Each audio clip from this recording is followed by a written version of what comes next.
Hey, well, welcome everybody. Ted Tagami with Magnitude. I think you all talked to me or met me or maybe got an email from me. Welcome. We're in the air, right? We're in orbit. I'm really excited. But before I'll do that, I do want to acknowledge that we're meeting Ted, this morning just checking, do you in, need this to go to YouTube? in the traditional land of the Kaurna people. And we pay respect to all ancestors, past and present. What a wonderful country here in Australia. Just my second time here. And in Sydney back in August, and now Sydney, and I was up in the Hunter region. Was it yesterday or day before? I don't know. Things are moving so fast here. In wonderful Adelaide for the first time. We have our host today, which I'm really grateful for, the University of Adelaide. We'll have, as you can probably see, one of our cameras here has a wonderful auditorium that we're in. There will be some noise a little later on in our lecture because our students are coming late via bus, but we're welcoming them to come in as long. So here we are. We're kicking off our 10th mission to the International Space Station, ExoLab-10 Carbon Farmer. So let's get on. What are we talking about here? First of all, I just want to pay tribute to all the folks that made this thing a reality. Without the International Space Station National Laboratory, we couldn't do any of these missions. And of course, right there in the center there, the University of Adelaide hosting us today. We're really grateful for that. Our commercial service provider, Space Tango, builds all of our flight hardware to our specifications. And maybe a little teaser toward the back end of our presentation today, they're going to help some students do that very same thing in 2024. Of course, Magnitude, we've been around for about 9.5 years.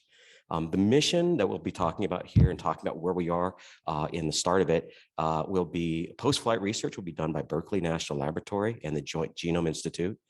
Locally here, again, locally, countrywide, we've got physics education as a responsible party that really helps us service and support our schools throughout the country here. And the Museum of Applied Arts and Sciences, also known as the Powerhouse Museum. We've got some guests from that powerhouse, and I want to give a shout out to them in just a moment. On the continent of Africa, I saw Shibar. We might have some others from Africa as well this morning. The UNIDO, the industry arm of the United Nations, and FAO, the agricultural arm, through the Opportunities for Youth in Africa, has brought in a handful of countries, Senegal, Morocco, Kenya, Zambia. I'm missing a couple, South Africa, of course.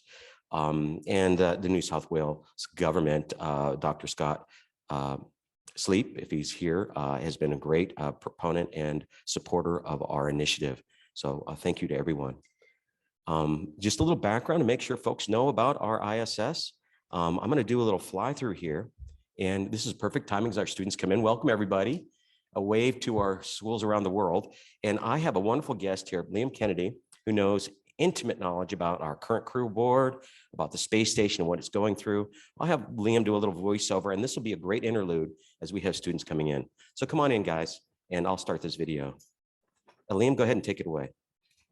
Oh, sure. Yeah. Oh, now I know what it is. Yeah, it's the animation that was done by Casis showing the configuration of the space station. This is actually from a few years ago. There have been a number of changes. For some reason, I can't hear you, Liam. Okay, I am unmuted. Let's see. No, you're good, Liam. It's on Ted. You're fine. Okay, yeah. So this fly around here is showing us really what's the front end of the space station. There is a front and a back end. The front end is the one that actually moves forward motion around in its orbit. And we're getting a nice, lovely view of the European Space Agency module on the left. We're now on the Japanese module showing their external experiment platform. This is where a lot of experiments can be installed. They have their own little mini robotic arm there too. It's also highlighting some other areas where experiments can be put outside the station.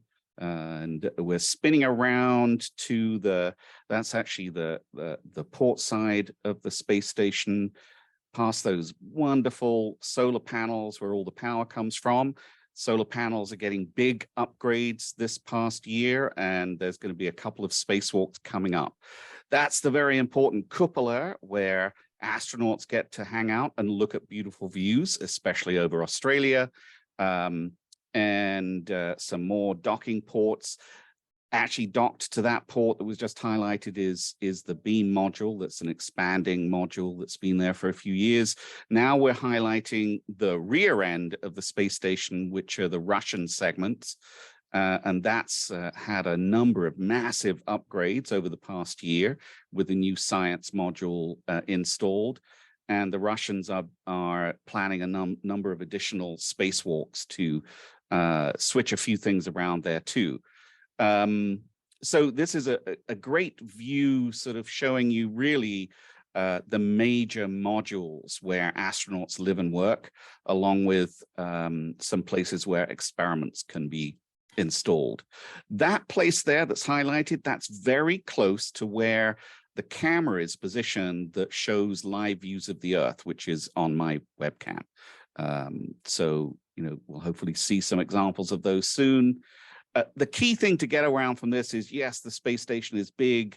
However, it was built over many years, and it's still getting upgrades, and it will definitely be in space until at least 2030.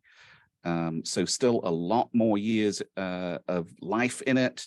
And, where we're going to be going, obviously, with your experiment, will be inside the space station, likely in the ISS National Lab, which is the Destiny module. And we're still sort of zooming around here, seeing some other things. There's some, yes, the very important Canada arm, which is used for so many operations. A lot of people think the Canada arm is used by astronauts. It can be, but mostly it's operated from the ground with the robo team really working on a whole load of things while astronauts are doing other things, and even when they're sleeping. It's now highlighting some of the resupply vehicles and other crew vehicles. Resupply comes up every 3 months or so. And of course, ExoLab-10 was delivered actually by the SpaceX Cargo Dragon just a few days ago. So hopefully that's given you some really cool things to think about there. It's now highlighting the radiators, which is a critical aspect of keeping the space station working in space. You've got to keep things cool, keep things the right temperature. And that's what living in space is all about. Anyway, hopefully my ramblings added something to that video. Fantastic, Liam. So, Rod, I want to make sure that our YouTube stream is actually operating right now. I got a little note that it isn't. We can check that out. That'd be great. Let's see, go to the next slide here. Yep. Oops. There we go. So let's talk about our sequence. Before, I just want to confirm that YouTube is running live now. Rod, we got it up? Or Liam, if you can help. Yeah, actually. I messaged you privately about that. So I think it may be a host feature only, not a co-host feature. Oh, okay. Hold on one second. All Okay. right. A little interruption there. We'll have to edit this part out. While we're doing that, I want to welcome our students here from Hamilton College. A little bit of a drive this morning for you guys, right? Glad you can make it. All right. Yes, that's going to be youtube.com/Magnitude.io.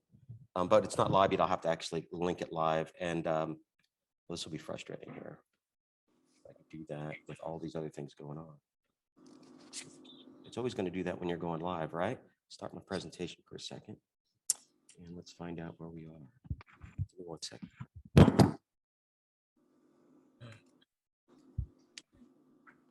So while we're waiting, I'll just add, Liam mentioned the space station is big. It's the size of a soccer pitch. That span of the trusses that support the solar arrays, that would go from end zone to end zone, actually a little bit longer than a standard soccer pitch. So it is a large spacecraft. And as Liam mentioned, it was never assembled in one piece on the ground. It was assembled piece by piece. Each went up either on a Progress launch vehicle or on the space shuttle.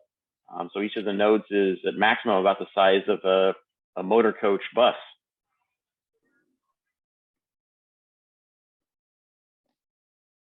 Hey, Ted, I don't see the Magnitude live on YouTube. It says waiting for Magnitude.io.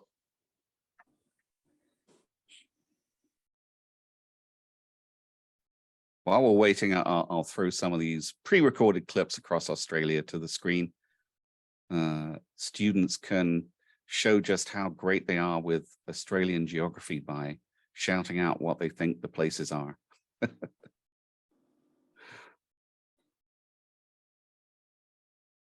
Thought this will give Ted a chance to sort of work out the glitches with the streaming to YouTube Live.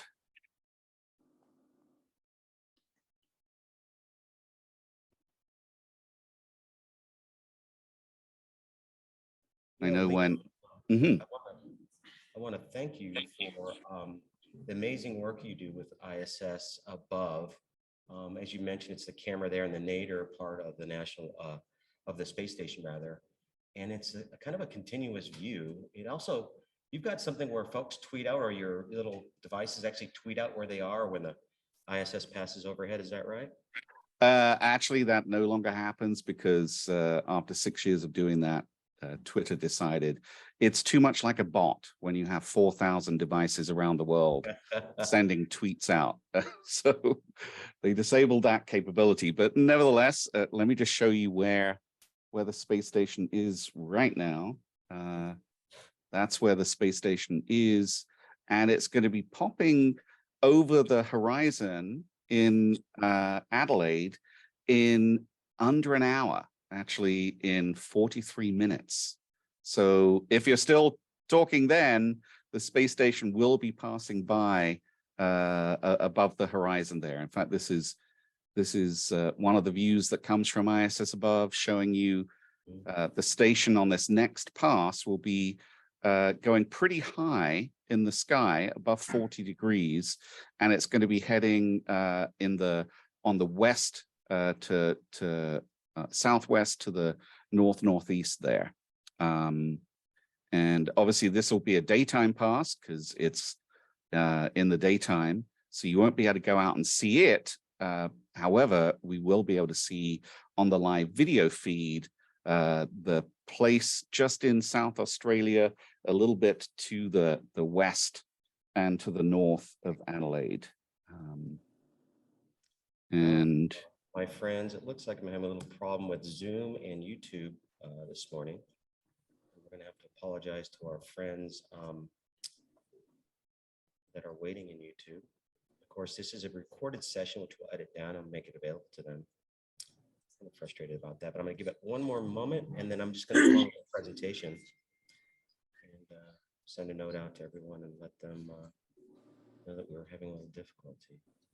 So we've got the host key all correct. Everything looks like it's right. And can everyone see this video clip? That is going over a very the largest city in the Northern Territories. If you guessed it's Darwin, that's right. And yes, those are wildfires, bushfires, I guess you call them in Australia, right? And I'll just go back a little bit so you can have your full example of, is it called a brush fire if it's actually on one of the islands? I think that's Tiwi Islands there.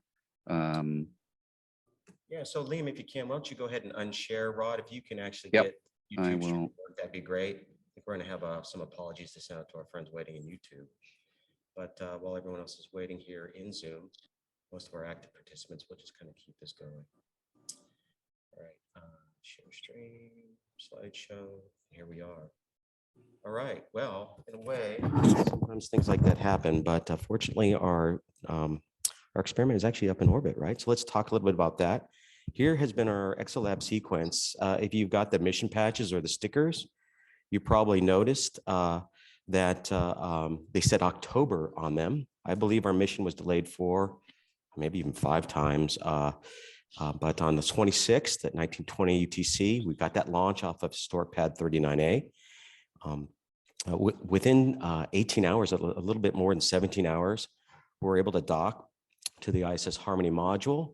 That little fly through that you saw that Liam walked us through showed where that was located. It was on the zenith side, so it kind of came down from above and docked. Just a few hours later, we had the installation done by astronaut Nicole Mann. Now, we actually have some video of that, which is really, really exciting. We don't get that right away. NASA likes to look at the video, make sure there isn't anything proprietary in the camera view, and we usually get that within the next couple of weeks, so look for that. Here we are today at the end of this session. We're going to ask all of you to start your mission, right? Here are actually the first images validating that this is online and operating. You'll see a lot of condensation in these tubes. As you recall, if you've been in some of our earlier sessions, these are 6 tubes across. The first 2 tubes, 1 and 2, have our alfalfa, the Medicago sativa, in it. The wonderful value for us is anywhere in the world, very easy for our students to get access to the alfalfa so they can follow along with us, whether they're doing it an analog of the analog, not even having an ExoLab, up to actually having an ExoLab. And for those fortunate enough to get a hold of our model organism, Medicago truncatula, you're able to start the research in that as well. And these other 4 tubes, tubes 3 through 6, have the M. truncatula. And it's an ancient ancestor of alfalfa. And what's nice about that particular plant is its genome's already been mapped, and it gives us a good reference plant for essentially a whole class of plants, these legumes, whether it's soybean or chickpea or green bean. And so as we think about food and deep space exploration, it's a wonderful plant to kind of use as a reference. If you recall all the way back to our very first mission, we used Arabidopsis thaliana, kind of a model organism for all plant study, really fast growing little plant, self-pollinates, and we kind of progressed now to truncatula. Our focus, as many of you know, is the United Nations Sustainable Development Goals, zero hunger, climate action right here on Earth, quality education. Who doesn't want a great education? I think both in informal settings and in informal settings, that's important. Gender equality, really, we can look at all 17 of these. What's nice about these plates is behind them is a quantifiable goal the United Nations would like to achieve by the year 2030. In fact, a lot of organizations around the world are using 2030 as a reference and kind of a North Star to focus to in terms of objectives. Again, why are we focusing on these particular plants? Nice thing about alfalfa, it's a hardy plant, it's drought tolerant, and it has a deep woody root that might go 3 or maybe even 4 meters into the soil. And we have some guests here I'm going to be introducing in just a moment. Talk a little bit more about these plants and just about space in general and the value that plants have. But we have a little ride-along passenger as well, bacteria, rhizobia, cynorhizobia, and it fixes nitrogen out of the atmosphere. And so imagine this nice big rhizosphere around that root structure and what we can do to enrich the soil. And why barrel clover? Why truncatula? Well, that's that model organism I spoke about. I think you guys are familiar with this unit already, the ExoLab, just 20 centimeters tall, 10 by 10, wonderful place for you to kind of find a reference to. Here's an image I don't think any of you have seen yet on the right. This is the lab setup prior to us turning over to NASA. I had to take that far away shot because of the engineering concerns about the technology behind it. But there on the left, you can see a real simple diagram of the layout. Our tubes here, you saw images of. That green section there is what we call smart caps, have some gas sensors in them with a semi-permeable membrane. So when we fill those tubes with fixative, glutaraldehyde for the imaging, and RNA later for the transcriptomic work, we won't kind of shut off our electronics, by getting the fixative all over the place. That big black box there here on the right side is what we call the juice box, having the fixative stored within it. Why study crop production? Well, malnutrition, leading cause of death for early explorers. And if we really think about our 3 primary concerns with our mission, how might plants pull carbon out of our atmosphere?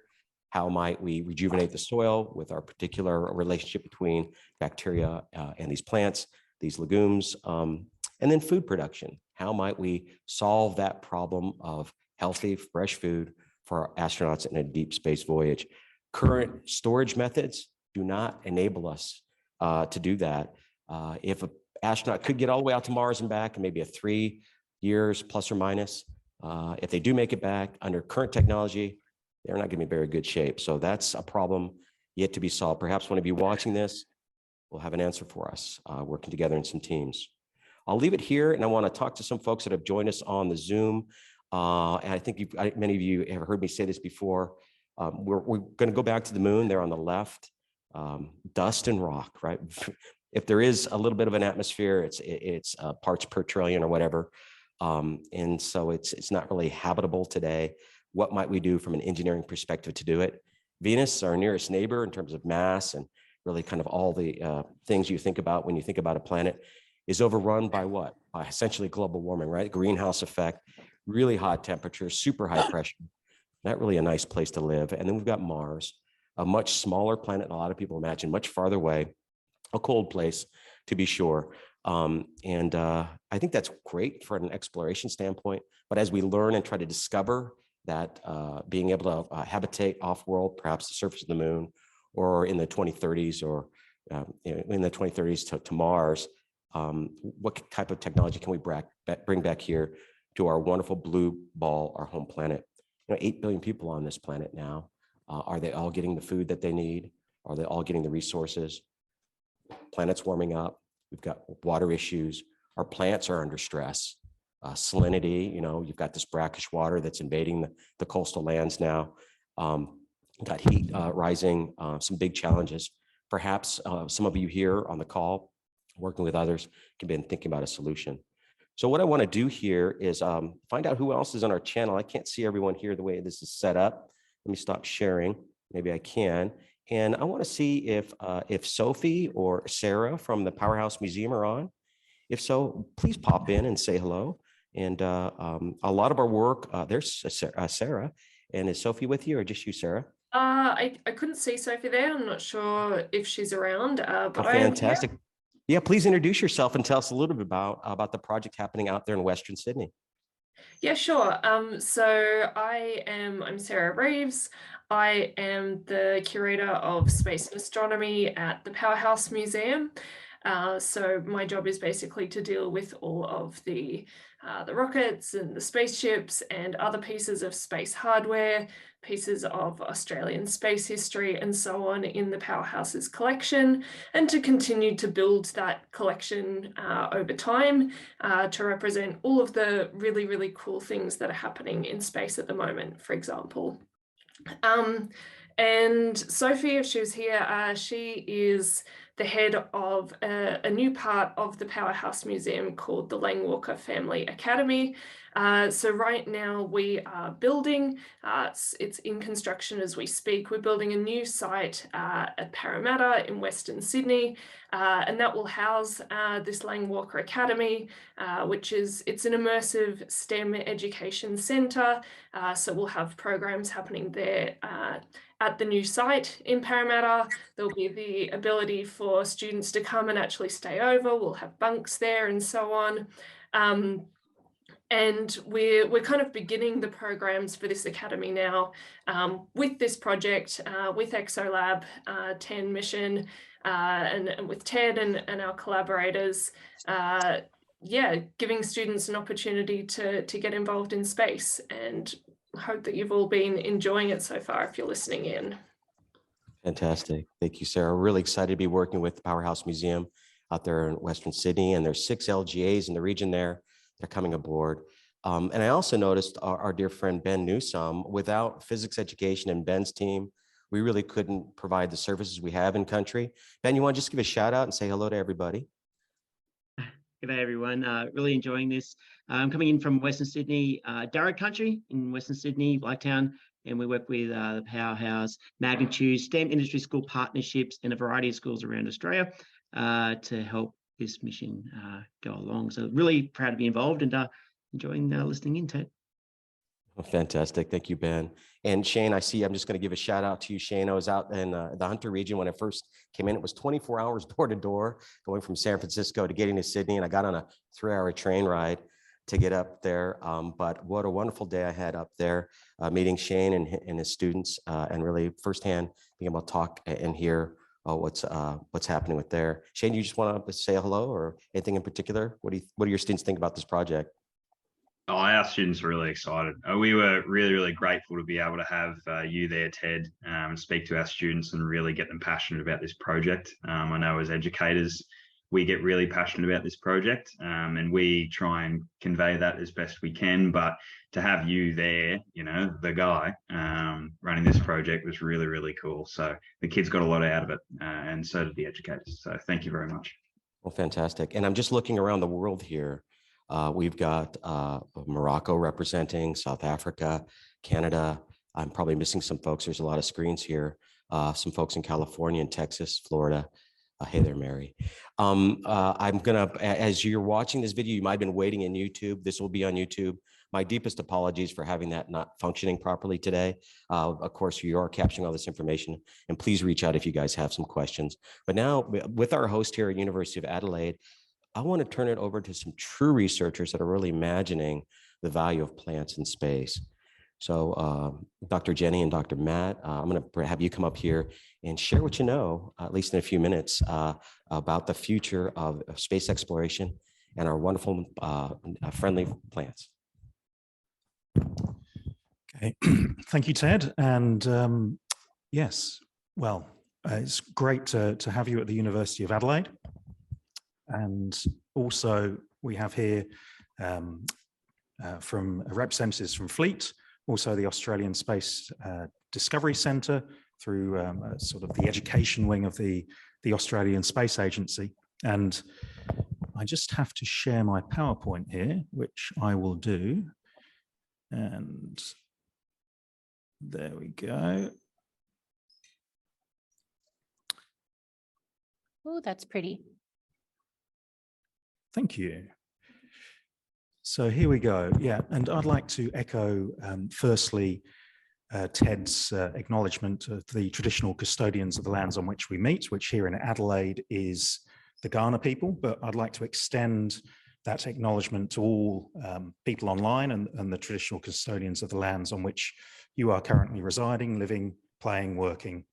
And we do this with the understanding of the deep connection that the Indigenous people have, especially in Australia, with the skies, with the land. And we obviously are talking about a topic here that is, you know, ingrained in that kind of connection. So we're talking about agriculture, we're talking about the stars and our desire to explore. So we here at the University of Adelaide are, as Ted said, we are actually exploring this topic. And as it says on the screen, we are developing the technologies to enable humans to survive and thrive deep in space. And at the same time, using that lens to really improve on-Earth sustainability. So, because if you think about it, space is the ultimate closed system. You have to take everything with you to survive and thrive. So when you're on Mars, as Ted mentioned, 3 years away, well, 9 months at least, a 9 months voyage. If you get sick unexpectedly, if you run out of food, you're in trouble. So you have to have the ability to supply things on demand. And here's an image, say a rendering of what we might look like on Mars in 2040s onwards. So we've constructed a habitat, most likely underground, to shield ourselves from radiation, because if you're not aware of that, when there is a limited atmosphere, then the cosmic rays causes issues with radiation, can irradiate not only what we're growing there to eat, but also human bodies and the like. So we need to shield for that. You can also see the setup in the background, what we've imagined. So we have this production system, which is heavy on plants. The reason for that is that plants are the basis of all life on Earth. And they're also going to be the basis of all life when we go beyond this Earth as well. So they capture sunlight, or light, they capture CO2, carbon dioxide, which we breathe out as humans, and they combine that with water to produce our food, and also a whole range of other things. So the kinds of technologies we're developing, we're working on plants as this nutritional base. We're working on the types of foods that you can process from these plants, a whole range of flavors, textures. And I know the students here at Hamilton that are sitting in front of me have already experimented with duckweed and are also engaging in this fabulous initiative through ExoLab and Magnitude. But what can we take those food forms and process them into long shelf-stable foods? On the screen, which I'm going to move this. Okay, well, what we're also doing is looking at how people interact with each other, how they interact with the foods, the psychology of people in isolation, because when you're away from Earth, you need to be able to cope with that situation. You need to work in teams effectively. You also need to have things like plants, which we give that connection back to Earth.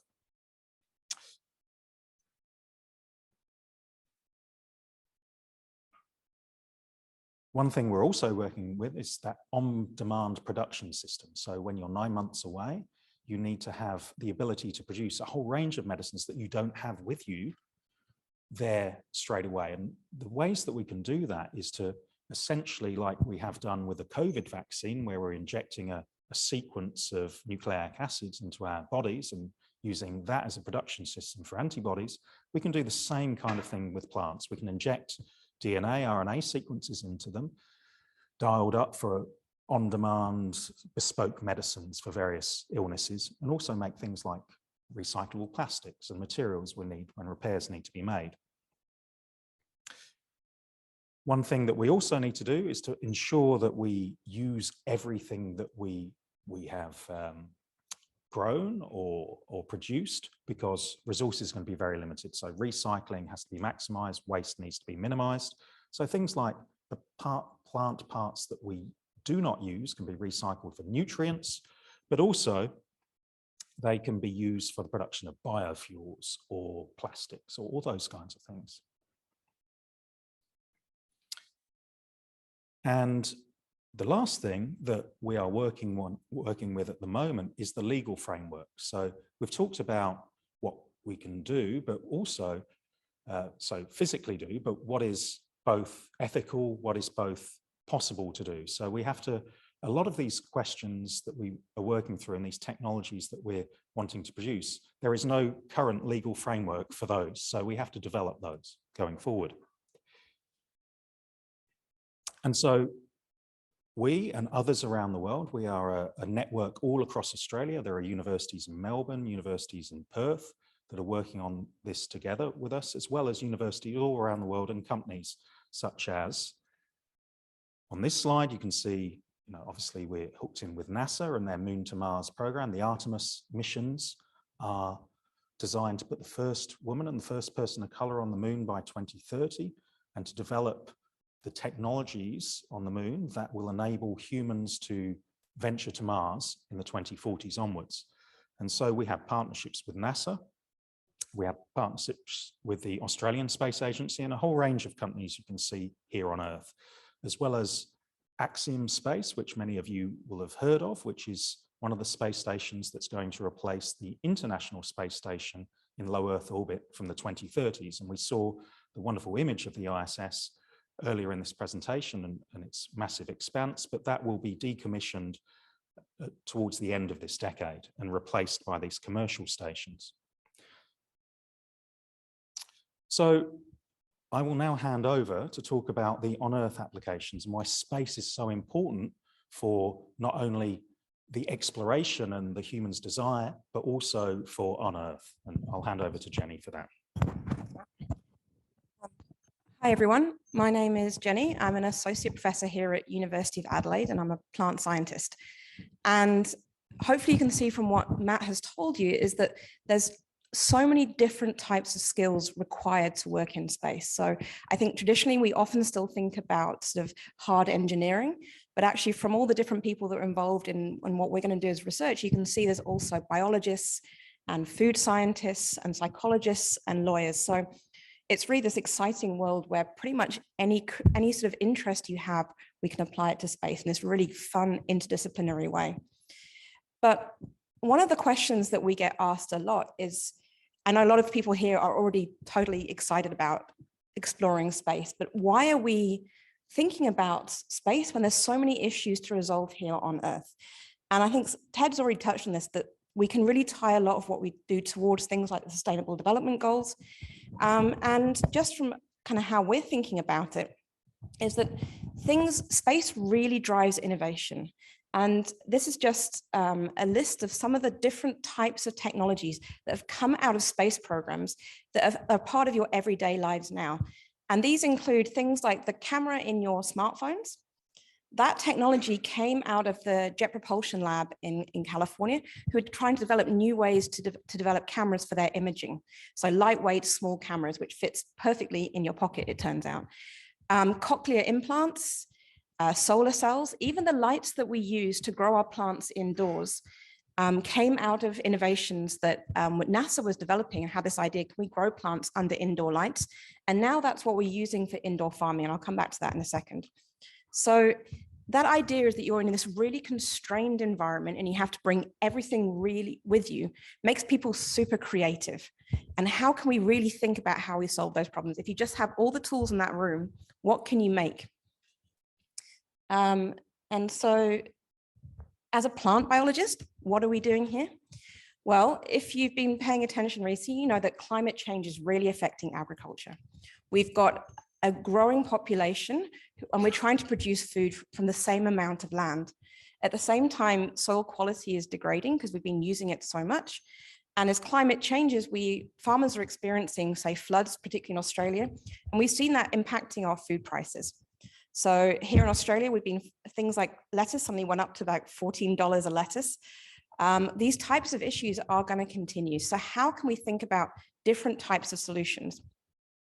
And one is this idea of growing plants indoors. And these are some images from some of our collaborators who are developing indoor growth systems for using here on Earth.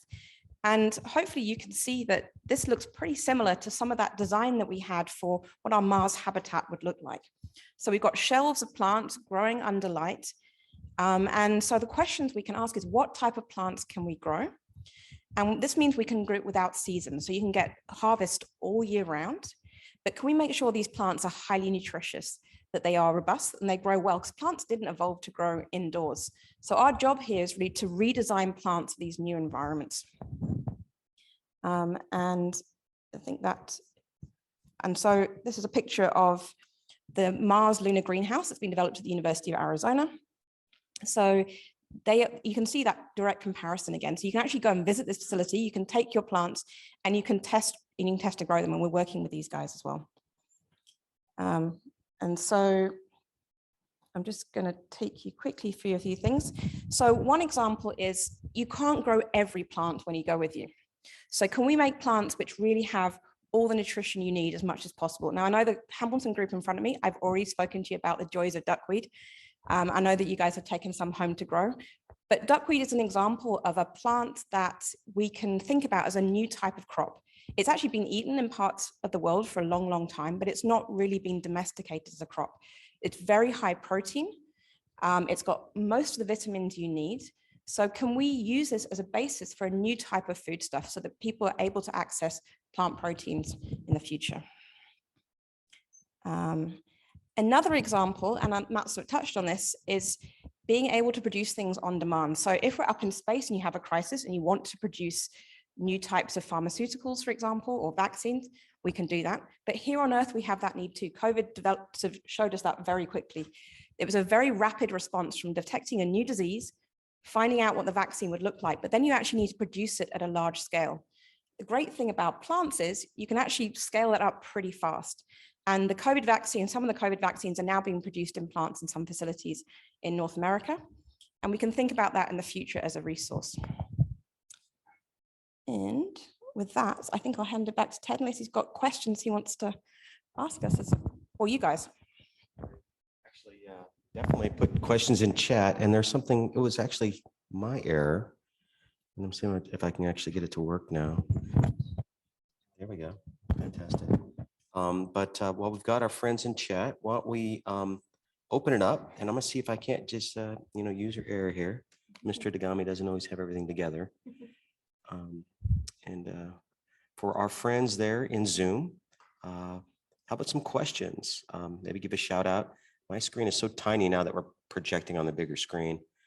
I see a lot of friends here, but please, questions or thoughts. Have you got your students joining us as well? Let me see if I can actually fix the thing that we need to do with the stream, but I'm listening. Come on, no, don't be shy. Gil from Japan. Gil is one of our researchers as a graduate student. One thing I do want to mention is we are operational in orbit now.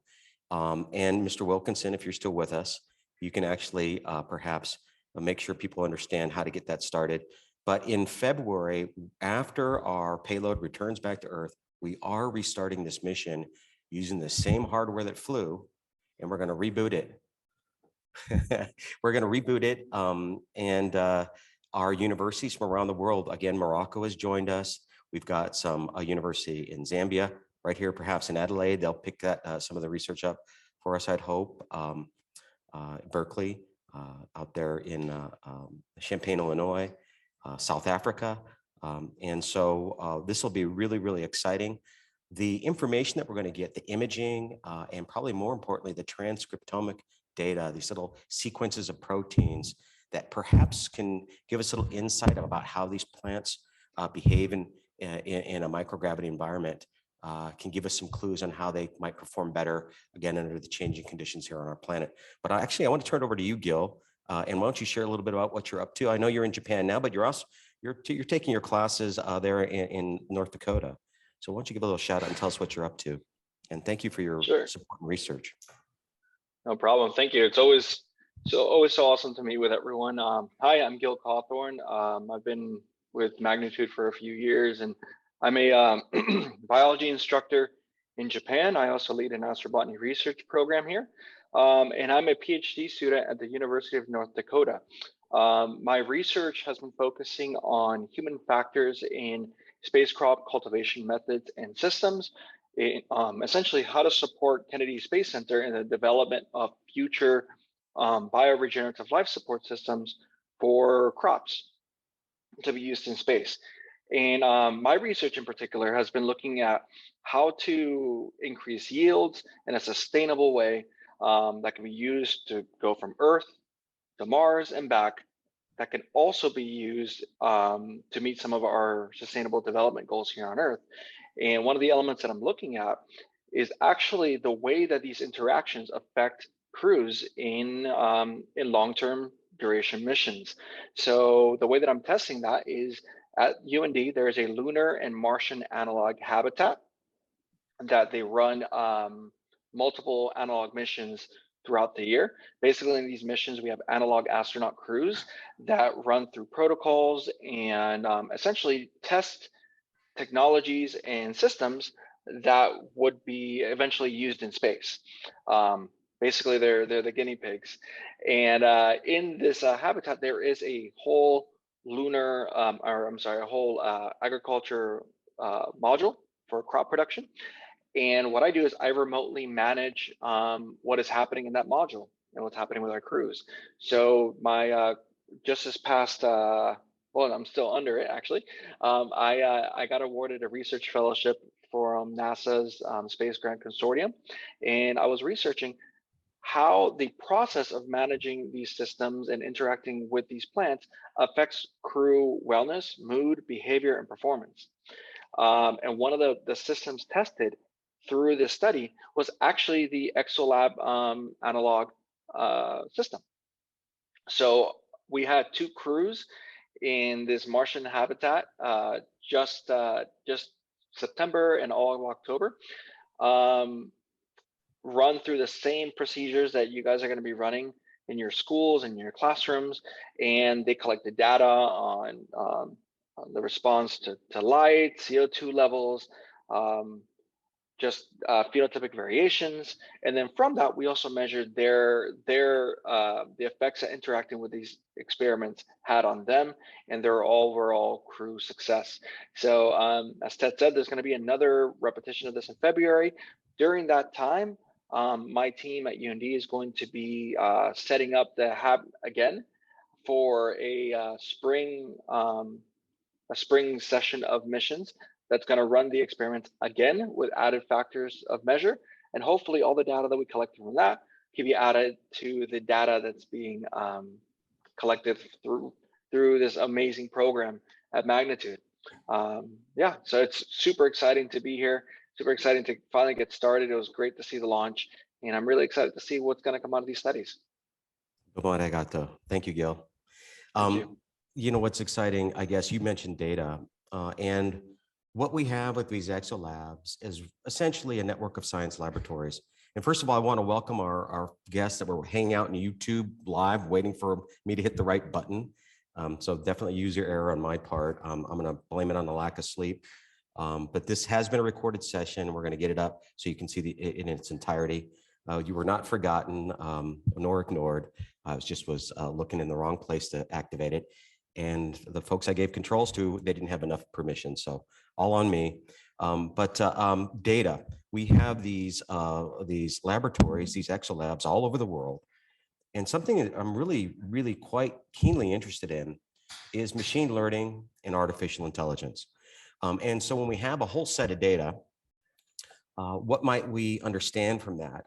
The conditions are going to be different. These are all measuring ambient conditions. So you have temperature and humidity and light, and they're going to be different whether you're in North Dakota or in Sarasota, Florida, or here in Adelaide, Australia. And when we bring those all together and we're looking at optically how these are changing, perhaps even getting into doing things like genetic investigations, what does a higher fidelity model look like?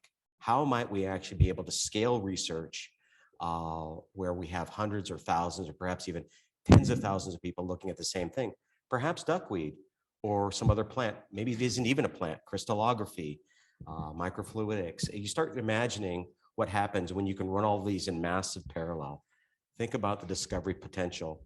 So if any of you are working on machine learning, programming, this is, I think, clearly an open field of discovery and opportunity. We've got more friends and guests here, and I think there's some questions in chat. If someone at my screen's so tiny, and I think I need trifocals or something, but if someone can give it a shout out on a question, we'll see if we have an answer here, or perhaps someone in our Zoom group can answer it. If you've got a question you'd like and you're on, feel free to unmute your mic and ask a question. And see if I got a raise of hands here. Students, here's a perfect chance to ask some questions. We've got some brilliant folks that really know what they're talking about here. We've got some great folks here online as well. Here's your chance. So do ask a question. But if anyone out there is reading the chat, if you can call out maybe one of the questions we might have. Shane, I think I saw a quick thing pass by a few moments ago in which someone had a question. Can you let me know what that might be? Yeah, so I just had a question there about the medication using plants. Is this technology used to create volumes of medications that we already have when we're in space, or is it to allow us to create new medications while we're in space, or both? Yeah, so great question, actually. So it's a couple of both, honestly. So one is that a lot of medications have a limited shelf life, even here on Earth. But it turns out when you take them up into space, even just onto the ISS, things like the vibrations, the radiation, the kind of harsh conditions means that they actually degrade a lot quicker than they would do on Earth. At least that's what the limited experiments have told us so far.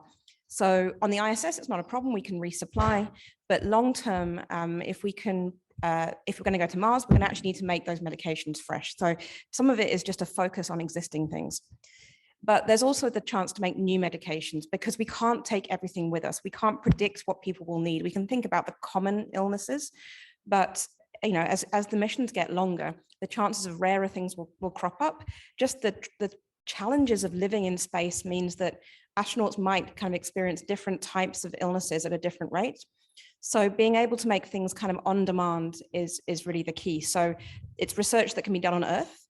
And then we can do the production of the new plants kind of up there in the situ in these habitations would be the goal very long term. I mean, that's a big research goal, but it's certainly something that would be possible to envision for sure.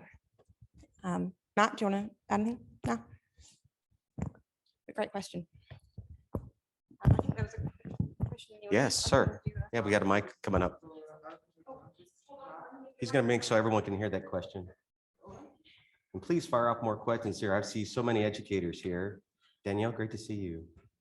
Looking at a different screen, I can see more people. My name is Vic, and I have a question about artificial intelligence and how that would help with solving certain human factors that we could not solve ourselves. For example, germs, all of that, stuff like that. Other stuff. It's kind of hard to hear with you with the mask on. I'm sorry. Yeah. is there any way for artificial intelligence to solve human factors that we cannot do it and automate it itself without any human interference at all for a prolonged period of time? So you're talking about in orbit? Yeah.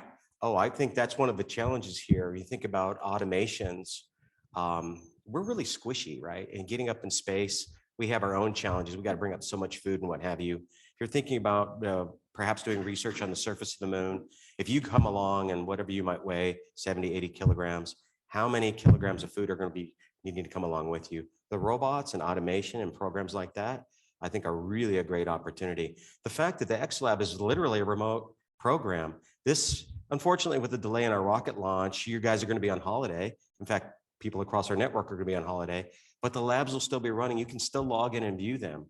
Wouldn't it be cool if you could actually go in and make some changes remotely? So if you like robotics, let's work on a robot arm or something else. And how might you perhaps add water or other nutrients that are required remotely? I think that's a really fascinating possibility. So I think it's a really great question because it's an active area of research for us. And that's not just for the space farming, but actually also for the indoor farming here on Earth. So we're thinking about possibilities for providing fresh food for, say, remote communities would be an outcome for some of this indoor farming. But farming is a lot of work. If you can grow vegetables in your garden, it takes a lot of effort to do that. So you don't want to put a lot of extra effort into for people to get that type of food. So the more we can automate it and sort of roboticize it and make it really, really robust, then the easier it will be to roll this out. So whether it's thinking about automation on the surface of Mars or here, then it's definitely something to do. So that's where we get to collaborate with engineers. So the plant biologists and engineers get to work together. I just want to give a shout out to Mr. Wilkinson here, talking about the Latin name of Medicago. What a wonderful reference. What really inspires me the most, my background, as most of you know, is art, not science or engineering. It's looking at philosophy, history, language, and what have you. And so, Michael, you want to talk a little bit about that? But let's segue if we can. And I don't know if you can share a screen and talk about how we're going to set this up. You just did a couple quick videos on the setup. And I also want to talk about the lighting conditions that we're going to run under this mission as well. But Michael, I'll turn over to you. Sure. Hi, everyone. So yeah, I posted in the chat, but if it's difficult for you to scroll through that, I can just quickly summarize that. Ethnobotany is to me, the stories are just super important of why we have certain plants where we have them. And alfalfa has become a very cosmopolitan species, but it was something that was first domesticated by the Medes people of Persia, of what's now Iran. And in Arabic, the name is alfishfia, excuse me.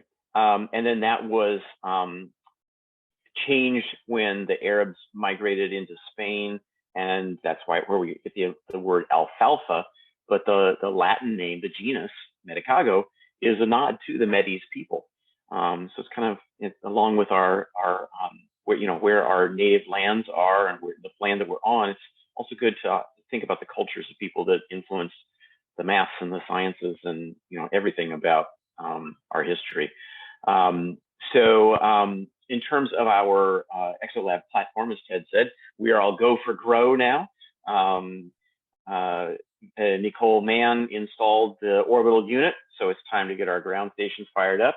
If you have not already prepared your ExoLab, I don't have sharing capabilities, Ted. Well, let's keep you that. Okay. On the platform, on the classroom platform, I put together a little series of videos for those people who maybe haven't done this kind of setup before. You're really just preparing a simple agar media, and with that, here we go. We're good.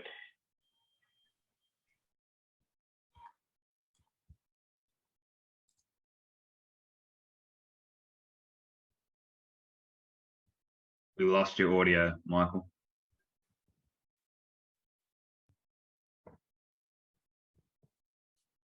Yeah, we can see that the setup guide. Is that it?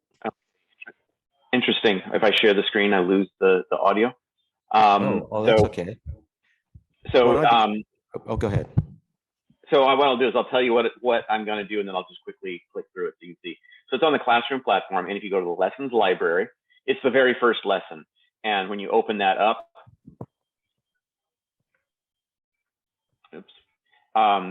you will have a collection of videos that walk you through the process. Let's see if I can do it as a window. Maybe no, that won't work. Then you'll get the. If you go ahead and show it, well, I'll speak to it if you'd like, Michael. Okay, cool. All right. So here you go. All right. And so in your lesson library there in the left-hand rail, we brought right up to the front there, I believe 3, you might even have done 4 videos now on your setup procedures. These are the recommendations. In your exploration, I believe many of these schools are running in teams. Feel free to think about some variables, record those if you do them. But these are definitely step-by-step instructions in preparing what we believe to be a wonderful protocol to ensure you've got some thriving plants. And something we haven't talked about a little in this session, but something we're very interested in is that amazing dance between this bacteria and these plants down at the root level, in which nod factors and calcium signaling, I learned a little bit about that last night over dinner, but that's definitely something we're going to want to explore. Let's see if we can't see that happen inside your tubes and on these tubes in orbit. So Michael, thank you for that. El Hassan, I'm going to give a shout out to you as well. You're one of our university researchers there representing Morocco, and you've got a number of schools as well. And you've also mentioned something with respect to neural networks and understanding plant behavior. You want to just give a big shout out to our network here and perhaps tell us a little bit about what you're up to? Hopefully you're still with us. Yeah, hi everyone. It's quite late here. I'm joining from Paris, so it's 1 a.m. I'm from EASY, Moroccan Institute for Space Industry. I'm not a researcher though, I'm an IT engineer, so that's we're working with 2 schools in a remote area in southern part of Morocco. It's in the desert, and we're actually getting a lot of requests from other students to join the experiments within the same schools, which is amazing. We got a lot of media hits on the ExoLab project since the launch, which is amazing. I mean, they are dropping out every single day.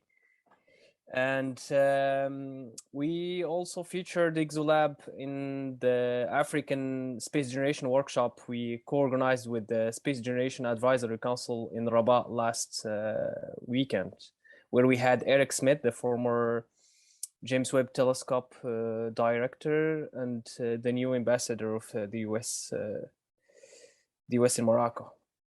And shout out to everyone. Wonderful. Thank you, Hassan. So I'm going to keep this running for a few more minutes for our friends on YouTube. Again, my apologies, not finding the correct sequence to get the YouTube live stream going. We'll have that recorded. But I see Fatilo, Main Fatilo from Senegal is with us. Feel free to unmute your mic and your camera, say hello to us. We'd love to. You were there with us trying to watch that rocket go up in there at the Cape, and just did not want to do that. It's so great to actually finally meet in person. Diana Phillips from Canada.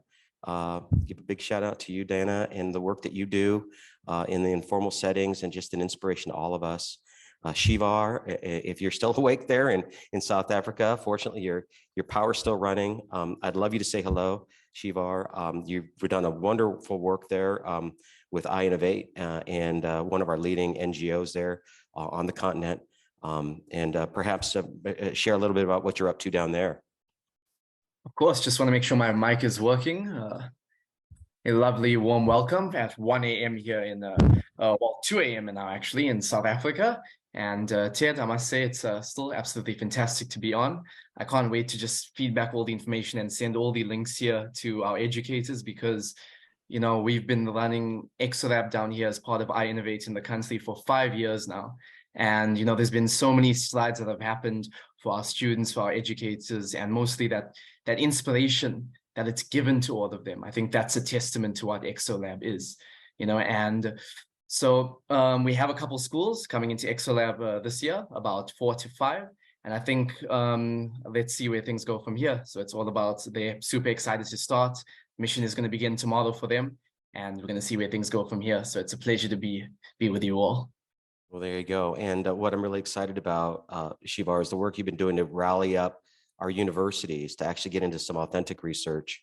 And I'll just go ahead and put that out there now. ExoLab-11. Of course, let's focus on this. And ExoLab-11 seems like it's a little far away, but we're going to have to figure out what we're doing. So every person that's listening to this, whether you're listening to it live or whether it's recorded, what might we do that can benefit life here on Earth, or perhaps unlock some question we have about living beyond our planet on the surface of the moon, our Mars deep space mission? And we're open for that. Something that brought us a lot of us that are on the channel right now together at the start of the pandemic was something we called the Leguminaut Challenge, which was pretty amazing. And we basically opened it up and said, you know what, we're going to pick a legume, but we didn't know which one. And so teams were formed and a lot of fun, healthy competition was going on. And perhaps we can do something like that again. As you guys, for those of you that know me, I'm very open and excited to hear ideas and inspirations. But we have a short period of time, probably in the next 90, maybe 120 days, we're going to need to find what we want to do for ExoLab-11. So keep that in mind, but please focus on this mission. Let's keep it going. These are the start of our live sessions. We're going to run these every week. And for our friends there closer to the UTC time zone, we're going to be a little better accommodating. We'll have some different time zones for you guys to join us in the Americas as well. I know it's kind of late on the East Coast as well, relatively speaking. It was just great for us to come down here in Adelaide. Shivar, I've actually got, I think I'm about the same latitude you are right now, 34 degrees south. So kind of neat to get down this way.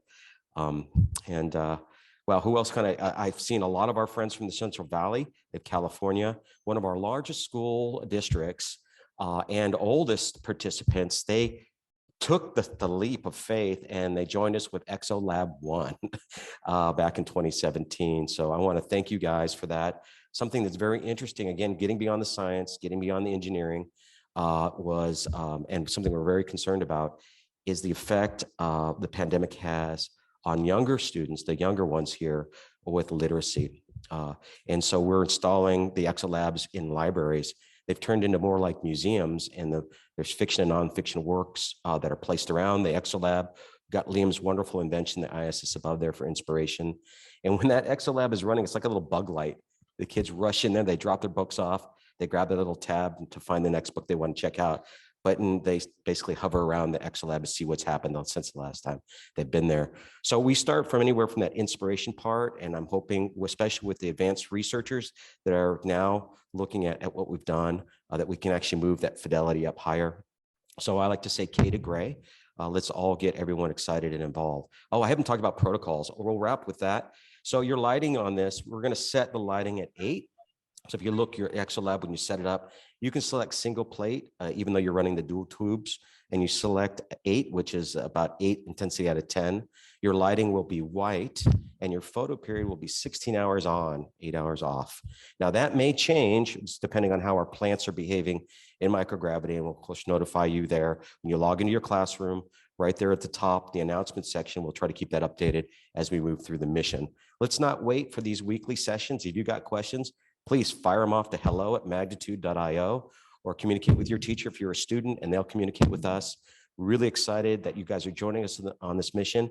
And so I think, Diana, you might have started this, and Michael, you just said it. I think we're go for grow. All right. So thank you everyone for joining us. My apologies to our YouTube live stream folks. Look for that video probably coming up later today. I'm going to look forward to a little sleep later tonight. But anyway, thanks again, and we'll catch up with you all real soon. Cheers.